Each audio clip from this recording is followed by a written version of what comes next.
So I built a 3D renderer in Factorio and now I have to try and figure out how to explain it. But first the specs. It can render 4 triangles to a 32 by 16 8 color display, and it can do that at 2 frames per second, assuming the game is running at 60 UPS. Now, in order to explain it, I am going to have to assume some knowledge of 3D maths and matrix transforms, but if you don't know that, don't worry. It's only needed for this section here, and the rest of it you'll get by fine without that knowledge. I think the best way to explain this is to follow how data flows through the machine, starting with the inputs for the 4 points that make up the shape being rendered. I'm going to try and put a list of these points on screen here, so hopefully you can see them.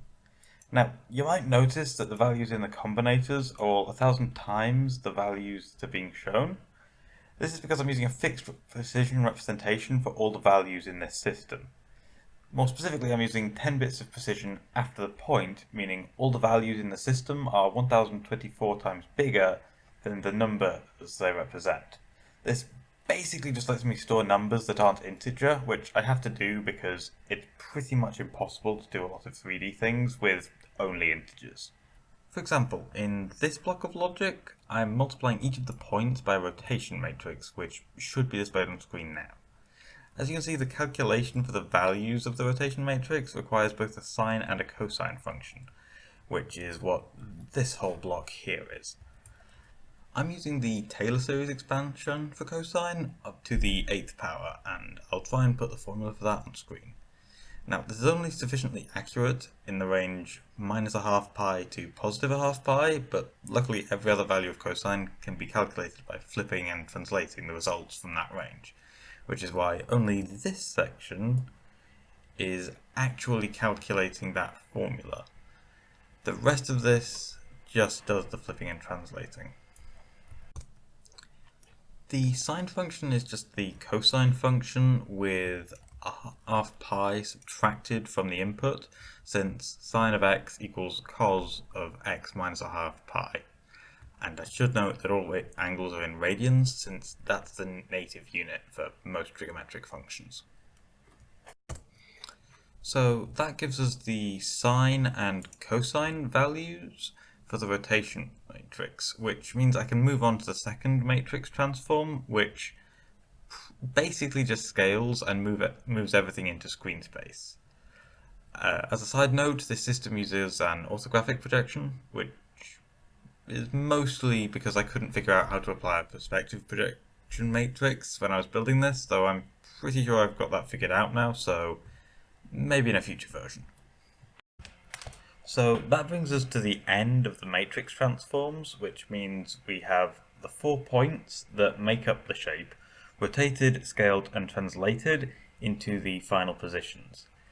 So we can now make 4 triangles from those points, with each triangle using 3 of the 4 points, which is what this horrible mess of wiring does. So this gives us the set of 4 triangles to be drawn to the screen. The only problem is we don't know what order to draw them in, and if we get this wrong, then we could end up with triangles that should be behind other triangles being drawn in front of them. So, as such, we then have this whole section, which basically just sorts the triangles based on the average z value of each point of each triangle. It should be noted that there are cases that will break this triangle ordering system, and indeed any drawing system that handles depth per triangle instead of per pixel. This is the main drawback of the system I'm using, and I'm considering building a new system to fix it, but that's an issue for a future version. And now we have to get to the rasterizers. These, along with the screen, were pretty much the first parts I built for this system, and it kind of shows in various issues with the design, which I'll try not to get into too much detail about, because no one else is likely to care about that. Now, there's a few obvious questions. First is, what does rasterizer mean? And it basically means a thing that generates a raster. The obvious follow-up question being, what is a raster? And it's basically just a technical term for an image made up of pixels. So the rasterizer has to take a set of points that make up a triangle and then generate an image of that triangle. And so the question becomes, how do we do that? Well, there's a few ways of doing it, but I'm only going to try and explain the method I'm using. And in order to do that, I'm going to have to switch to a graph plotting tool. Okay, so as you can see, I've got a triangle and I need to figure out which pixels are inside that triangle and which pixels are outside that triangle.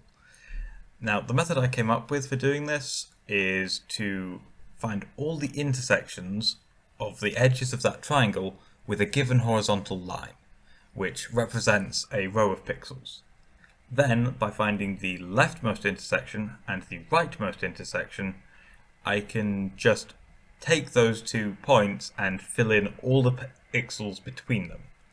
Now, this has the advantage of meaning I can calculate the state of all of the pixels in a row for a given triangle at once, which helps with performance, but has some limitations. Like, it makes adding a Z buffer or a texture mapper quite difficult. Now, that's enough of the graph plotter. Back to Factorio. Okay, so each of these sections calculates the intercept, or the intersection rather, of the current row that we're looking at and one of the edges of the triangle that this rasterizer is handling. We then pass all the intersects into this section, which just sorts them to find the leftmost intersect and the rightmost intersect, which is then handed into this section here, which generates a 32-bit mask that says which pixels on that row should be active and which pixels shouldn't. The 32-bit mask is then split into 4 separate masks, each of which can encode 8 pixels, so that we can then encode color data onto those pixels. The color data for the triangle is then combined with each of those masks here, which gives us a complete colored raster for that triangle, which is then stored in this frame buffer, which is basically here purely to resolve some of the issues I mentioned with this whole design. The completed rasters can now be combined in these masking units that basically delete any section of this input that overlaps with any section of this input, so the results can be combined without corrupting the colors. Same thing happens in this masking unit, and then the results of both of these masking units are combined together, and the results are output to the screen. Now, I don't want to explain the screen in too much detail because it's a fairly standard design, I believe. I haven't really looked at what other people are doing, but I've seen other people using this screen design, or at least the logical design for this screen, so I'm not going to explain that, and that means the video is pretty much done. So thanks for watching, and bye!